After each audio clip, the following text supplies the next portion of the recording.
Πάμε να δούμε τώρα δύο νεαρούς ανθρώπους, κατοίκους της Λέσβου. Βέβαια, εμείς θα τους βρούμε στην Αθήνα, οι οποίοι δείχνουν με τον τρόπο τους ότι αγαπάνε πάρα πολύ το νησί, γιατί θέλουν να το ταξιδέψουν και το κατάφεραν ως ένα σημείο σε όλο τον κόσμο. Χρησιμοποιώντας, τυπώνοντας σε μπλουζάκια, σε διάφορα αντικείμενα, τυπώνοντας όλον αυτόν τον γλωσσικό πλούτο που έχει το νησί. Θα καταλάβετε περισσότερα τώρα με τη σύνδεση που θα κάνουμε. Θα πάμε να βρούμε στην Αθήνα τον Παναγιώτη Λαμπρίδη. Καλησπέρα, καλή χρονιά. Καλησπέρα, καλή χρονιά. Καλή χρονιά, ευχαριστούμε λοιπόν. για την πρόσκληση.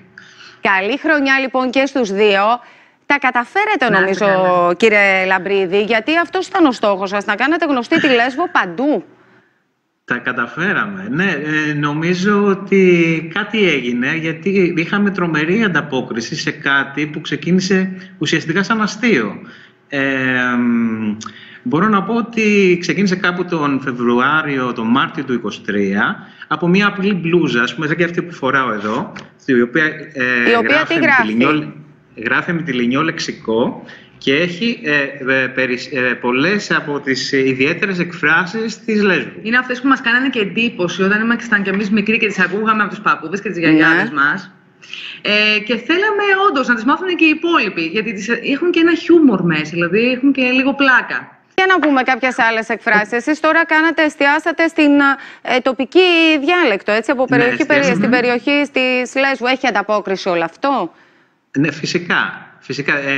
Και γι' αυτό μεταφράστηκε από, όπως είπα και στην αρχή, σαν ότι ξεκίνησε ένα αστείο σε μια προσπάθεια να φτιάξουμε 5-10 μπλουζάκια για φίλους. Αυτό είχε τέτοιο αντίκτυπο που τελικά καταφέραμε και φτιάξαμε ολόκληρο e-shop και ολόκληρο φυσικό κατάστημα στην Αθήνα. Και αυτή τη στιγμή σας μιλάμε μέσα από αυτό, φυσικά. Πείτε μας λίγο μερικές. Βλέπουμε τώρα στις οθόνες μας μερικές από τις εκφράσεις. Καλώς τα μουρέια. Τίνος είσαι εσύ, εντάξει. Σάια μπάια. Λοιπόν, το τίνος εσύ είναι, νομίζω, και μια έκφραση που τη λένε και σε όλη την Ελλάδα, αλλά τη λέμε και πάρα πολύ και εμείς. Το Καλώς τα μουρέλια, που είναι και το όνομα του site μας, το kalostamourellia.gr, είναι η κλασική έκφραση που μας καλωσορίζαν οι γιαγιάδες και οι παππούδες μας όταν ερχόμασταν στο νησί το καλοκαίρι για διακοπές από την Αθήνα, από τη Θεσσαλονίκη ή από όποιον άλλο τόπο, ας πούμε, μέναμε το χειμώνα. Δηλαδή ερχόμασταν, μόλις μας βλέπαν, λέγανε «Καλώς τα μουρέλια». Και απαντάγαμε. Και όχι μόνο, στη Μυτιλήνη όλοι είναι μουρέλια, έτσι. Όλοι. Το Σάια μπάλια. Σάια μπάλια. Λοιπόν, το Σάια μπάλια είναι μια φράση που σημαίνει προχειρότητα. Ας πούμε, αυτή ήταν η αγαπημένη φράση του παππού μου. Έλεγε ο παππούς μου, του έλεγε η γιαγιά μου, Γιώργη, του λέει, τι έφαγες, λέει, στο μεσημέρι, ξέρω, στο καφενέ, κάτι σάλια μπάλια. Δηλαδή, κάτι πρόχειρα, παιδί μου, αλλά χρησιμοποιείται για πάρα πολλά πράγματα, δηλαδή για να δηλώσει μια προχειρότητα μιας κατάστασης ή κάτι ερασιτεχνικό, ας πούμε. Υπάρχουν και φυσικά και πάρα πολλά άλλοι, υπάρχουν πάρα πολλοί χαρακτηρισμοί, οι οποίοι έχουν βάση και ρίζες από παλιά, από βυζαντινές και προβυζαντινές. Και τα στέλνετε και παντού, αν δεν κάνω λάθος, έτσι. Ναι, δηλαδή τα ζητάει ο κόσμος.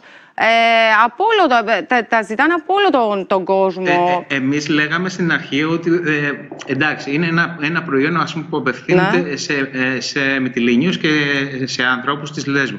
Αλλά έχουμε τις περισσότερες παραγγελίες μας, τις έχουμε από όλη την Ελλάδα και πάρα πολλές και από το εξωτερικό.